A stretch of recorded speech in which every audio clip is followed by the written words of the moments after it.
నాకు అభిమానులకి నన్ను చూడడం కంటే నాకు వాళ్ళని చూడడం చాలా చాలా ఇంపార్టెంట్ నాకు. ఎందుకంటే నేను really wanted to share a lot journey of Devara. మామూలుగా ఎక్కడొకక్కడ నేను అటెండ్ అయిన కొన్ని ఈవెంట్స్కి వెళ్ళి కలవడమే తప్ప నా చిత్రం ఈవెంట్కి కలవకపోవడం ఒక పెద్ద ఇది. దాని తర్వాత ఈ దేవి నవరాత్రులు అవ్వడం we want to actually do big success meet. నేను చాలా అడ్మిట్ ఉన్నాను ఆ విషయంలో. నాకు ఏం చేస్తారో తెలియదు. మన అభిమానులతో we'll have to celebrate this at any cost. నాకు వెలితిగా ఉండిపోతుంది అసలు.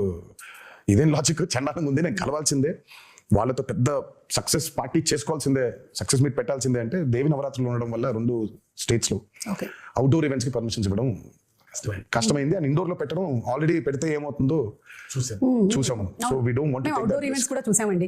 మేము అప్పటి నుంచి ఉన్నాం కదా, మేము నిమ్మకూరు ఎక్స్పీరియన్స్ ఒకటి ఉంది మాకు.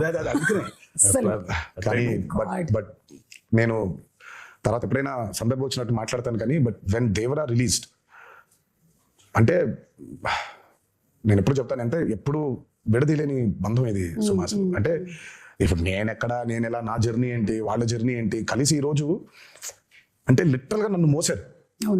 24 సంవత్సరాల ఇండస్ట్రీలో మోసారు. అండ్ దేవరకి అసలు ఇంకా ఇంత కాదు, వాళ్ళు మోసినంత దీన్ని ఇంకా బహుశా it can never be repaid back. Thank you so much. ముందుగా అభిమాన సోదరులందరికీ మీతో డైరెక్ట్గా ఈ మాట చెప్పలేకపోతున్నాను, బట్ మీరు ఈ దేవరికి కురిపించిన ప్రేమ కానివ్వండి, నా మీద కురిపించిన ప్రేమ కానివ్వండి, ఇది ఎప్పుడు కూడా మరి ఈ జన్మలో అయితే రుణం తీర్చుకోలేనేమో.